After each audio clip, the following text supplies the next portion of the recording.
Liquidity Mining, egal ob es sich um Full Range oder mit Kapitalkonzentration handelt, ist für manche ein Buch mit 7 Siegeln. Tatsächlich bekommen es 90% der Investoren nicht hin, das Mining auf diese Art profitabel zu gestalten. Hauptsächlich deshalb, weil sie den Impermanent Loss nicht verstehen. Und deshalb eliminieren wir diesen heute einfach.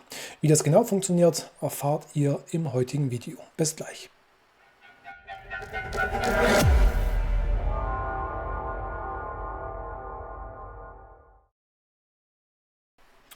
So, meine Lieben, herzlich willkommen zu einem neuen Video hier auf unserem Kanal. Endlich profitabel Liquidity Mining betreiben. Das ist mit Sicherheit ein Wunsch, den relativ viele von euch hegen. Wie schon gesagt, über 90% schaffen es nicht, im Liquidity Mining im Vergleich zum puren Halten der Assets einen Vorteil zu erwirtschaften. Und wenn das nicht der Fall ist, dann könnt ihr die ganze Operation eigentlich auch gleich sein lassen. Wie schon erwähnt, ist der Impermanent Loss hier die Variable, die am schwierigsten zu beherrschen ist. Und wir fragen uns heute deshalb, wie können wir den Impermanent Loss denn eliminieren? Und ganz einfach durch SSL Mining. Was ist das ganz genau? SSL steht für, wie ihr weiter unten seht, Single Site Liquidity Mining. Das ist also Liquidity Mining ohne Impermanent Loss, aber, und das ist jetzt ganz wichtig, dafür mit einem Kontrahentenrisiko. Allerdings ist dieses Kontrahentenrisiko wesentlich besser einschätzbar. Das heißt, ihr steuert nicht blind in eurer Position auf einen möglichen Verlust zu, sondern wisst diesen, wenn dann, schon relativ gut im Voraus und könnt das relativ gut abschätzen. Das SSL-Mining findet man hauptsächlich in Protokollen, die Derivate-Trading anbieten, also zum Beispiel Futures, Optionen und ähnliche.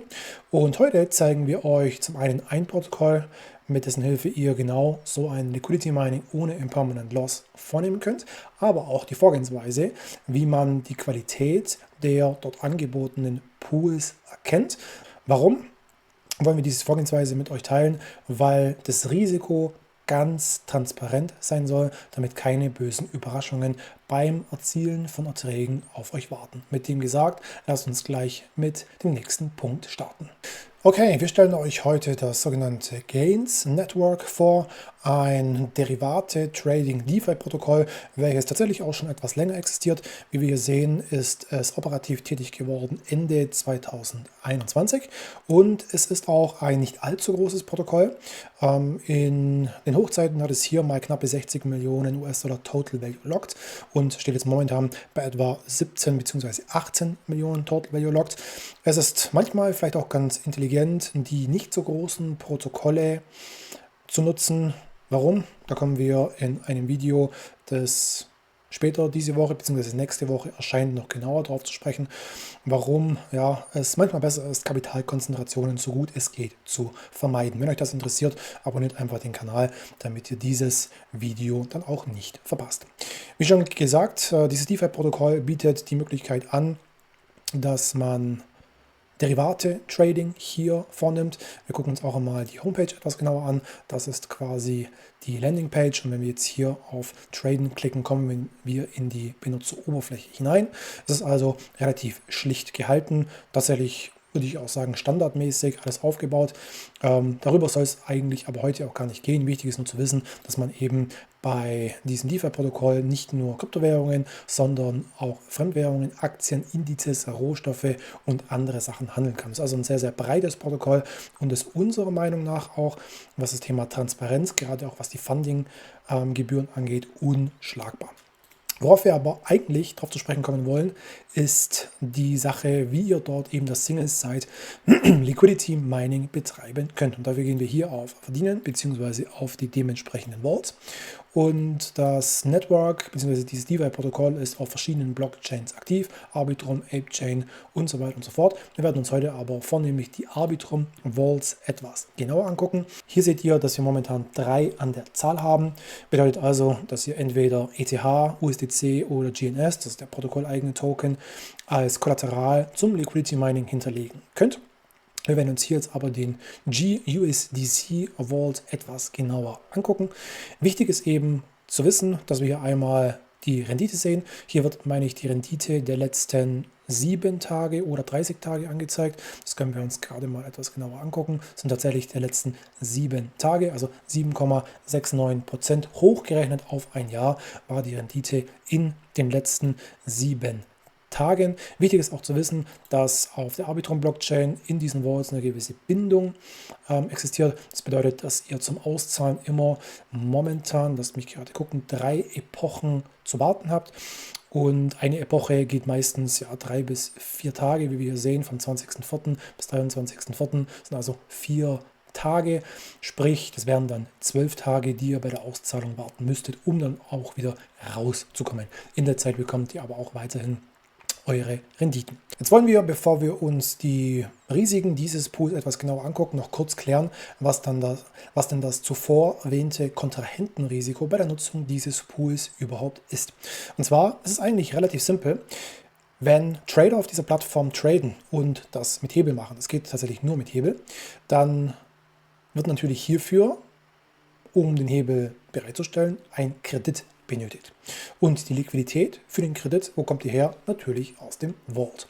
Das heißt, es gibt Investoren, die Kreditliquidität, Hebelliquidität zur Verfügung stellen, damit die Trader eben auch diese in Anspruch nehmen können. Das zum einen, aber auch, wenn die Trader Positionen eröffnen und Gewinne oder Verluste machen, dann müssen die ebenfalls irgendwo kompensiert werden. Das heißt, wenn ein Trader zum Beispiel 1000 US-Dollar Gewinn macht, dann muss dieser Gewinn ja irgendwo herkommen. Es ist nicht so, dass dieses Protokoll an irgendwelche anderen Handelsplätze die Orders weiterleiten und dann eben im Spotmarkt das Ganze aktiv wird.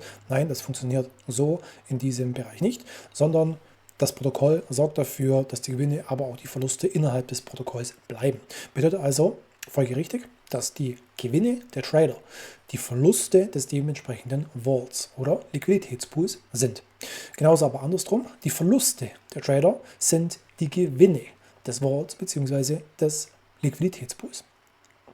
Und jetzt wisst ihr im Endeffekt auch, wo das konkrete Risiko in diesem Fall liegt. Wenn nämlich enorm viele Trader viele Gewinne machen, dann verliert der Pool. Wenn aber wiederum enorm viele Trader große Verluste machen, dann gewinnt der Pool zusätzlich. Die APY wird hier allerdings in der Regel, wenn der Pool ordentlich ausbalanciert ist, nicht von diesen Gewinnen und Verlusten getragen, sondern von den Gebühren, die die Trader bezahlen, beziehungsweise von den Funding-Gebühren, also einmal von den Trade-Gebühren, aber auch von den Finanzierungsgebühren für die Kredite. Die werden zu einem hohen Maße in diese Vaults eingespeist und sorgen eben dafür, dass auch kontinuierliche Renditen fließen. Als nächsten Schritt wollen wir uns die Frage stellen, wie wir denn die Höhe oder die Qualität dieses Kontrahentenrisikos von den einzelnen Pools überhaupt identifizieren und auch für uns bewerten können. Denn wir können ja nur eine fundierte Investmententscheidung treffen, wenn wir auch die Risiken, die wir eingehen, vollkommen verstehen. Und hier hilft uns natürlich die On-Chain-Analyse sehr weiter. Wir möchten nochmal daran erinnern, dass die Blockchain ja nichts vergisst. Und wenn wir auf einer öffentlichen Blockchain agieren, die Arbitrum-Blockchain ist eine öffentliche Blockchain, bedingt durch die Tatsache, dass es hierfür auch einen Block-Explorer gibt, wo jeder Block, jede Adresse, jede Transaktion separat überprüft werden kann. Dann sind im Endeffekt alle Transaktionen nachvollziehbar und dann kann man eben auch die Pool-Analyse-Informationen wahrnehmen bzw. sich anschauen, um eben festzustellen, welches Risiko dahinter steht. Das Schöne ist, dass das Protokoll diese Informationen auch gleich zur Verfügung stellt bzw. verlinkt hat. Und zwar, wenn wir hier auf Statistiken gehen und dann in das Informations-Dashboard hineingehen, dann ist es so, dass wir hier alle notwendigen Informationen über das Protokoll angezeigt bekommen. Das sind natürlich einige. Wir scrollen jetzt einfach mal runter auf die für uns relevanten Bereiche, wenn dann eben die Pools kommen. Wir sind jetzt hier in einem Pool angelangt, der aber nicht unsere Kryptowährung darstellt. Wir wollen es nämlich für USDC angucken. Das ist also noch nicht USDC, deswegen scrollen wir noch ein bisschen runter. Hier haben wir den GETH Vault. Wir wollen aber den USDC und sind hier im Endeffekt auch schon angekommen. Gut, und jetzt ist es im Endeffekt interessant, wie sich der Wert des Pools im Endeffekt verändert hat über die letzten Jahre. Und es ist so, dass dieser Vault einen eigenen Tokenpreis hat, sprich die USDC, die ihr dort reingegeben habt, die werden quittiert durch die Ausgabe eines neuen Tokens, der sich GUSDC nennt. Und dieser GUSDC hat genauso einen Preis wie der USDC bzw. die USDC, die ihr vorher reingegeben habt. Und wie sich der Tokenpreis entwickelt hat, seht ihr tatsächlich einfach hier.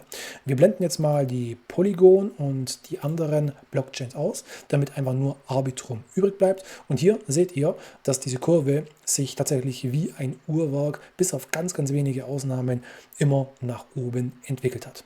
Wenn wir uns die anderen beiden Pools für USDC auf den anderen beiden Blockchains angucken, sieht die ganze Sache ähnlich aus. Hier hat es am Anfang offensichtlich einige geringe Verwerfungen gegeben, bis das Protokoll heraus hatte, wie die verschiedenen Gleichgewichtsmechanismen ordentlich gesetzt werden, damit sich eben der Pool ordentlich entwickelt. Und wenn wir auch noch vielleicht Interesse halber die beiden anderen Währungen angucken wollen, also der GETH, den gibt es einmal auf Arbitrum und einmal auf Polygon, sehen wir auch, dass es auch am Anfang kurz und geringe Verwerfungen gegeben hat. Die waren aber im Bereich von, ja, ich würde mal sagen, bei Arbitrum bei ungefähr 1 bis 3% und bei Polygon bei etwa 5%. In der Zwischenzeit ist es aber so, dass sich hier diese Pools genauso positiv entwickeln wie der USDC-Pool. Und hier kann man natürlich, wenn man jetzt diese Analyse vonstatten genommen hat, eine Schlussfolgerung daraus ziehen, und zwar, dass diese Pools sehr gut ausbalanciert sind durch eben verschiedene Anreize. Also in der Regel durch Gebührenanreize, durch Finanzierungskostenanreize und so weiter und so fort. Denn das ist tatsächlich gar nicht so einfach und zeigt auch die Professionalität dieses DeFi-Protokolls an. Es ist eine große Herausforderung, wenn nicht sogar, man könnte sagen, eine Kunst, das Equilibrium zu finden und die Interessen der Trader mit den Liquiditätsgeber in Einklang zu bringen. Denn es ist so, dass langfristig die Protokolle nur existieren können, wenn sie zum einen als attraktiv für die Trader wahrgenommen werden, sprich für diejenigen, die Umsatz machen, die Gebühren machen, aber auch für diejenigen, die die Liquidität zur Verfügung stellen, damit die Trader überhaupt handeln können. Und wie schon gesagt, dieses Gleichgewicht ist sehr, sehr empfindlich und deswegen können wir euch dieses Protokoll auch nur wärmstens ans Herz legen, weil einfach über die Pool-Statistiken zu sehen ist, dass die Jungs und Mädels hier eine wirklich sehr gute Arbeit machen. In den letzten Minuten habt ihr gesehen, wie ihr vorgehen könnt, wenn ihr ohne Impermanent Loss Liquidity Mining betreiben wollt und wie auch die Vorgehensweise ist, indem ihr die Pools erst einmal analysiert, um das Risiko besser einschätzen zu können. Diese Vorgehensweise könnt ihr analog auf andere Protokolle und Pools anwenden und ist somit universal nutzbar. Solange die Daten von dem Protokoll inklusive der dazugehörigen Pools öffentlich zugänglich sind, beziehungsweise auch schon von der Plattform aufbereitet wurden, ist das, wie schon gesagt, genauso anwendbar. Und wenn das eben dann der Fall ist, dass ihr einen interessanten Pool gefunden habt, dann ist es tatsächlich einfach nur so, dass ihr euch zurücklehnen könnt und die Trader für eure Rendite bezahlen lassen könnt. Wenn ihr mehr solcher Hinweise oder auch eine Begleitung zum Einrichten solcher Strategien bzw. Pools braucht, guckt einfach mal in die Videobeschreibung, da findet ihr einen Link, um mehr Informationen dazu zu erhalten. Wir hoffen, dieses Video hat euch was geholfen, sehen uns bis zum nächsten Mal dann wieder. Bis dann und ciao.